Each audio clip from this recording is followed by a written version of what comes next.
It's not only news, it's science breakthroughs. Tomorrow's technologies. Advanced medical techniques. It's a glimpse into the future where we discuss artificial intelligence, Earth and energy, enhanced humans, future society, health and medicine, space, robots and machines. Welcome to Science Bytes with Joe and Craig. Today is Thursday, September 24, 2020.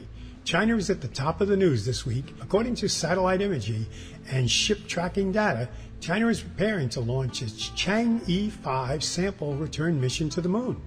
This mission will attempt to return around 2 kilograms of samples, the first lunar sample mission launched by any country since the early 1970s. We touched on this in episode 16 back in July. It proves that China is still on track with its space mission.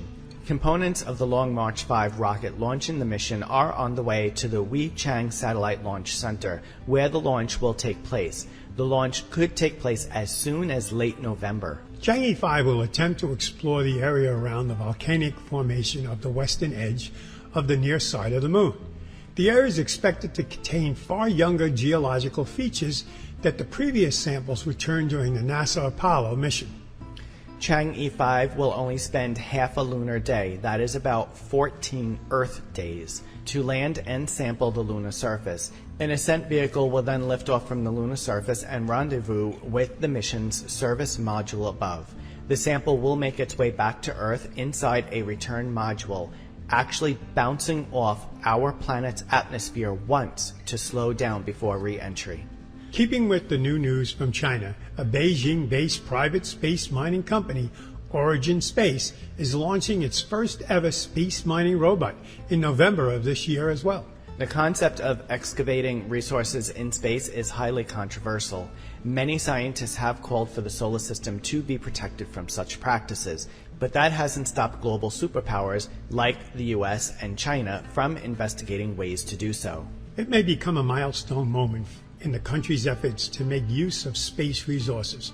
The robot, dubbed Neo-1, won't be mining any asteroids itself. Its job in Earth's orbit will be to verify and demonstrate multiple functions such as spacecraft orbital maneuvers, simulated small celestial body captures, intelligent spacecraft identification and control.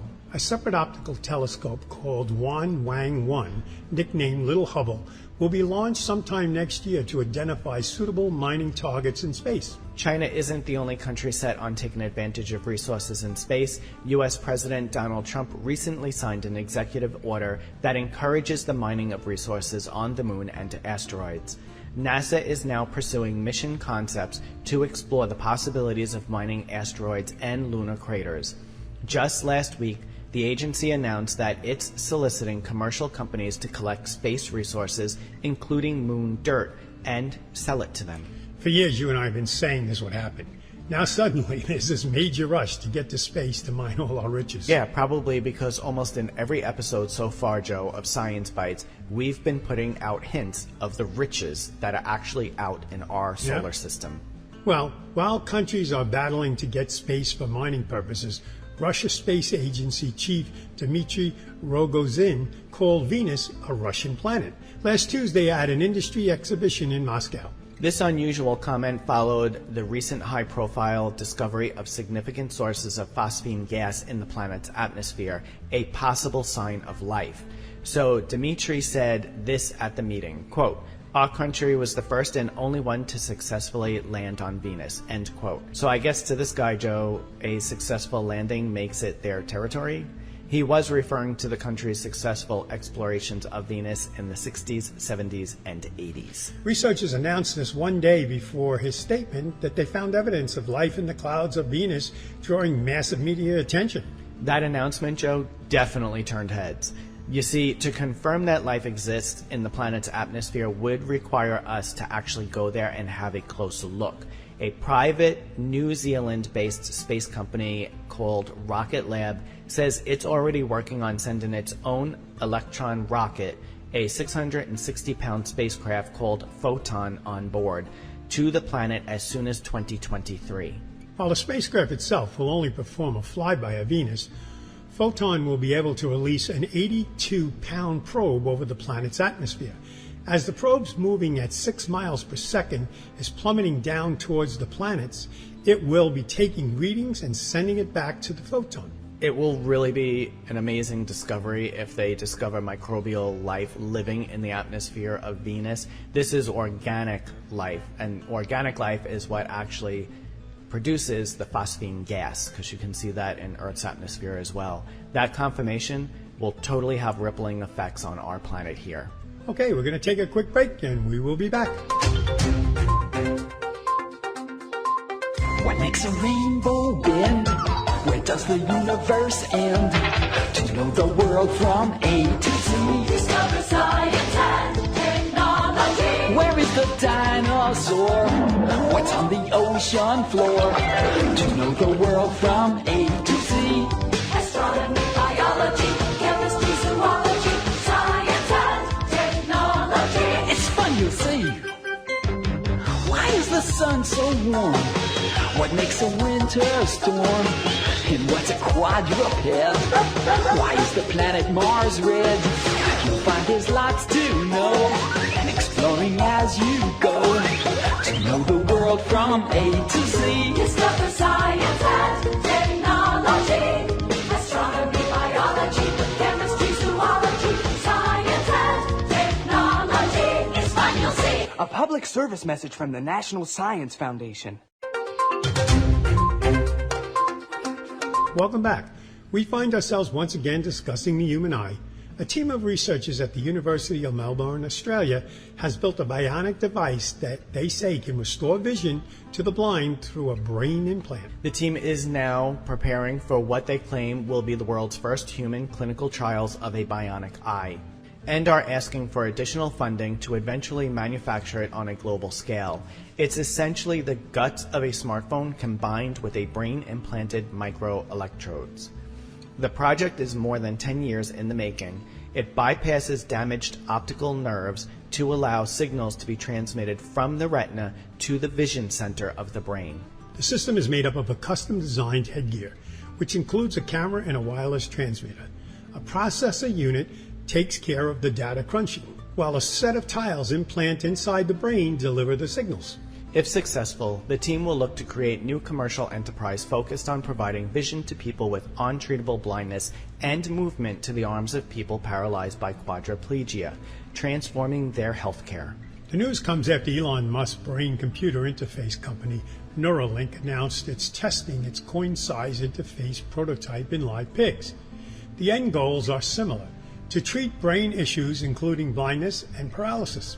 A separate brain implant, a visual prosthetic device developed by scientists at Baylor College of Medicine in Houston, recently allowed both blind and sighted participants to quote-unquote see the shapes of letters, as detailed in a paper published in May. I find this whole thing just truly fascinating, Joe. Yes. Craig, you and I have discussed the many ways the COVID-19 pandemic would change our world. Neither of us thought about the neuroscience students would continue to learn remotely. No, we never considered that for college students studying science, doing lab work as a part of their classes is vital to the way they learn research skills and better understand concepts from lectures. That presented a challenge for schools that are operating remotely. So a solution to this problem seemed logical. Some biology programs are mailing brains, eyeballs, and even entire fetal pigs to their students so they can dissect them at home. Nothing like opening a box and seeing a brain. I know. Like, no thanks, that sounds like something you would see on NCIS. Nothing like doing it on Mom's kitchen table. Yeah, seriously. But, I mean, when you think about it, how else can students learn when they cannot go to school? At Lafayette College, neuroscience students enrolled in a physiology course recently received packages in the mail that contained preserved sheep brains, which are commonly chosen by schools due to their close resemblance to human brains. Then the students are guided over a video call as they dissected the brains. I never saw this coming, Joe. No. Lafayette College isn't the only school mailing animal parts. Stanford Medical School mails sheep brains and pig hearts to their students in a clinical internship program. By the way, the schools make sure the students can do the lab work safely Everything in the package is non-toxic, and students are instructed on proper safety measures like wearing protective equipment and properly handling tools. This is where the hologram and the VR glasses may quickly overtake the colleges. I don't know if the colleges are working on it yet, but developing a computer simulation of the professor and a virtual brain to dissect may be the future solution. You know, Joe, that's a great idea.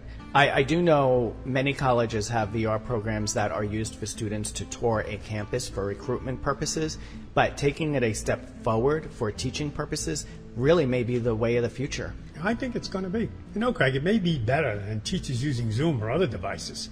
Now each student could be home, virtually sitting in a VR classroom with their teacher at the front of the class. Yeah, I love that. Psychologically, that may help kids from feeling alone or not having friends to talk with during the day. You may really be onto something here, Joe. I really like it. I do think that this may be a great solution. Okay, we're going to be taking a small break, and when we return, we have another bite for you. We're building the next chapter of American exploration, returning to the moon to stay, so we can go beyond to Mars, to expand what's possible and further our understanding. The architecture for these missions is already taking shape. We will go with new systems, bold designs, and a sustainable mission. You can hear it, taste it, touch it. We are going. We are training, testing, pressing our pioneering spirit into every component, defining our resolve with every line of code, and securing our success with every welcomed partnership. This is not hypothetical. This is not about flags and footprints. This is about sustainable science and feeding forward the advance of the human spirit.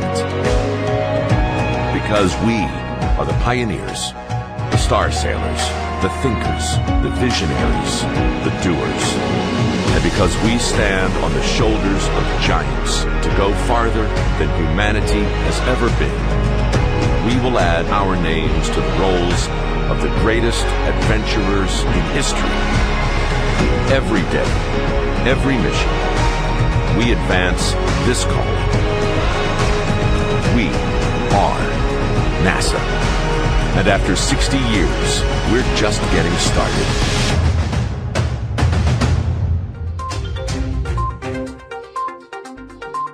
Welcome back. It's true that technology changes so fast it's hard to keep up with it. Perhaps the first time in human history, we are finding ourselves in a world where it's hard to know what's real and what's not, like encountering altered videos and photoshopped images on the internet. It's rare these days that you'd visit social media and not come across some form of edited content, whether that be a simple selfie with a filter, a highly embellished meme, or a video edited to add a soundtrack or enhance certain elements. While some forms of the media are obviously edited, other alterations may be harder to spot. You may have heard of the term deepfake in recent years. It was first used in 2017 to describe videos and images that implement deep learning algorithms to create videos and images that look real. John F. Kennedy, Barack Obama, and Vladimir Putin have been the subjects of deepfake videos in which they appear to say and do things that they have never actually said or did. Researchers are concerned that these doctored images and videos could present a growing security risk in the coming years. A report last week in Crime Science predicts that the deep fakes will pose the most serious security threat over the next 15 years, also with other AI-powered technologies. I find this topic extremely troubling, Joe, because we are also in an era where conspiracy theories are believed over actual scientific facts, and where people are being brainwashed into believing things they ordinarily would have discarded. There is so much fear being pumped out of everyone's televisions, and having deep fake videos entering the realm and actually saying what people are afraid of will make it more believable to them. That scares me more than anything. I sure do agree with that. Yeah, it's just scary times. It's uncertain times, and AI is so new. Who knows where it's going to go? Just research, people. Yep. You have Google, just research the information to make sure that what you're saying or repeating that somebody else said is actually true, because you just don't know anymore. That's right. Well, that brings us to a close of another show, and you can find our shows on our website, mysciencebite.com, and on all podcast platforms. We appreciate your continued support. Joe and I have added a feedback email to our podcast description, so why not drop us some feedback so we know what you like and what you might like to see on our show. Thanks again for listening, and we will be back next week with an all-new show.